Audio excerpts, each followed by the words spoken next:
Bismillahirrahmanirrahim. Dear students, in this lecture we will discuss remaining questions of mathematical portion of Custom Inspector Test 2018 Batch 5. कुछ question हमने previous lecture में discuss किए थे, कुछ रह गए थे, वो अब हम इस लेक्चर में डिस्कस करेंगे। तो आज का हमारा पहला क्वेश्चन है 2 square root power n is equal to 64।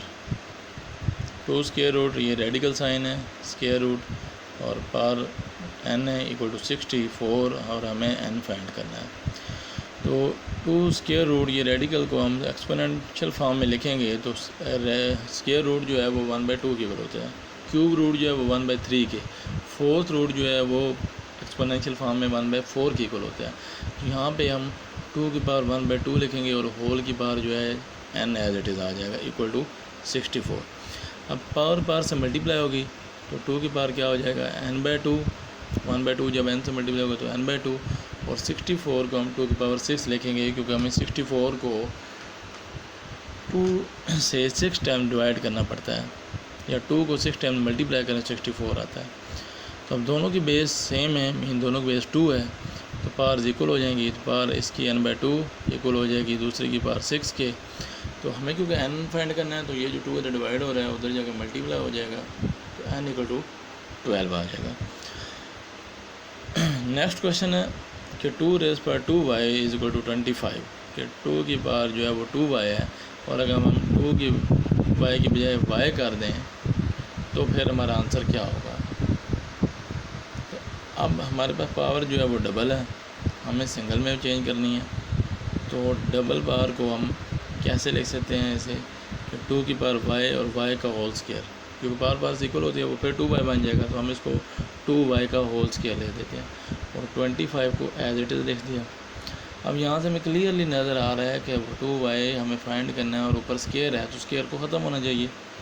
तो स्क्वायर को ख़त्म करने के लिए हम दोनों साइड पे स्क्वायर रूट लेंगे, तो 25 का स्क्वायर रूट 5 आ जाएगा और यहाँ पे स्क्वायर जो है वो स्क्वायर रूट से कैंसिल हो जाएगा, तो 2y इक्वल टू 5 आंसर आ जाएगा। Next question is that area of circle is 100 pi, then circumference is, ये एक सर्कल है जिसका एरिया 100 पाई है तो उसका सर्कमफ्रेंस क्या होगा। तो हम क्या लिखेंगे, एरिया इज इक्वल टू 100 पाई और एरिया का फार्मूला होता है पाई आर स्क्वायर, तो क्या आ जाएगा pi R square is equal to 100 pi, pi से cancel, R square is equal to 100। तो हमें क्यों यहाँ से आर फाइंड करना है, तो दोनों साइड पे स्क्वायर रूट लें तो स्क्वायर कैंसिल हो जाएगा आर, और 100 का स्क्वायर रूट लें तो 10।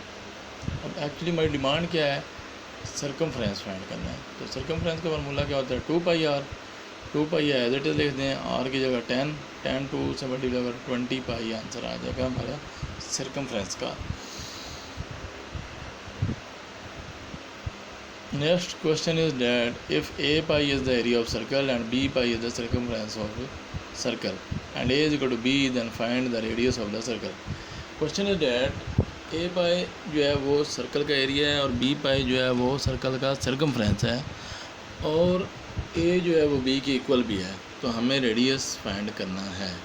तो यहाँ पे हम पिछले क्वेश्चन की तरह ही करेंगे तकरीबन, जो इससे पिछला डिस्कस किया है कि एरिया जो है वो किसकी इक्वल है ए पाई, ये हमें गिवन है। तो एरिया की जगह पे हम क्या ले सकते हैं पाई आर स्क्वायर, क्योंकि एरिया का फार्मूला है, तो पाई से कैंसिल, तो आर स्क्वायर इक्वल टू ए, और ये हमारी इक्वेशन 1 हो गई। अब इक्वेशन 2 फाइंड करने के लिए हमें सर्कमफ्रेंस को सॉल्व करना पड़ेगा, और सर्कमफ्रेंस किसकी इक्वल है बी पाई। तो सर्कमफ्रेंस का पहले हम फार्मूला लेते हैं, C is equal to 2 pi R, और सर्कमफ्रेंस सी की जगह पे हम क्या लिख देंगे B pi is equal to 2 pi R. तो पाई से कैंसिल हो जाएगा, दोनों पाई जब कैंसिल होंगे तो बी की वैल्यू क्या आ गई 2r। अब क्योंकि क्वेश्चन में मेंशन है कि a is equal to B, तो हम भी यहाँ पे b को क्या लिख देंगे a, b की जगह जब a लिखेंगे तो इक्वेशन सेकंड क्या आ जाएगी a is equal to 2r। First में भी a यूज़ हुआ और इसका मतलब सेकंड भी a में चेंज कर दिया हमने। तो अब दोनों को कंपेयर करेंगे तो हमारे पास क्या आ जाएगा, दोनों में a है, R square equal to a है और 2r इक्वल टू a है। दोनों कंपेयर करेंगे तो R square equal to 2r आ जाएगा। तो आर से कैंसिल होगा, तो आर की वैल्यू क्या आ जाएगी 2। Next question is that total cost of 3.5 pound of meet और 20 लेमन्स, इन दोनों की टोटल कॉस्ट कितनी है ये हमें फाइंड करना है। कि 3.5 पाउंड मीट है और 1 पाउंड जो है वो हमने 1.69 रुपीज़ का ख़रीदा है। जबकि 20 लेमन्स है हमारे पास, जिसमें से हमने 60 के दर्जन ख़रीदे हैं, डज़न। इन 12 जो लेमन्स हैं वो हमने 60 की परचेज़ किए हैं। तो 20 की प्राइस निकाल के और हमें 3.5 पाउंड मीट की प्राइस फाइंड करके दोनों को ऐड करना है, ये टोटल कॉस्ट होगी। Cost of 1 pound of meat is 1.69, cost of 3.5 pound meat ज़्यादा की फाइंड करनी है तो मल्टीप्लाई कर देंगे। तो 3.5 मल्टीप्लाई बाई 1.69 वो आ जाएगा 1.915। अब लेमन्स हमें 20 की प्राइस फाइंड करनी है और हमें गिवन जो प्राइस है वो है 60 रुपीज़ पर डज़न, मतलब है 12 की प्राइस 60 है। क्या लिखेंगे? Cost of 12 lemon is 60, cost of 1 lemon is 60 divide by 12, तो एक लेमन की कॉस्ट क्या आ गई 5। और हमें क्योंकि 20 की फाइंड करनी है तो क्या लिखेंगे? Cost of 20 lemons is equal to 5 multiply 20, एक की 5 है तो ज़्यादा की फाइंड करनी है तो मल्टीप्लाई करेंगे 100 आ जाएगी। तो total cost of meat and lemons, दोनों की टोटल कॉस्ट क्या आ गई? जो मीट की आई है वो 5.915 और जो लेमन की है वो 100, दोनों को ऐड करें 105.915, ये टोटल कॉस्ट आ जाएगी।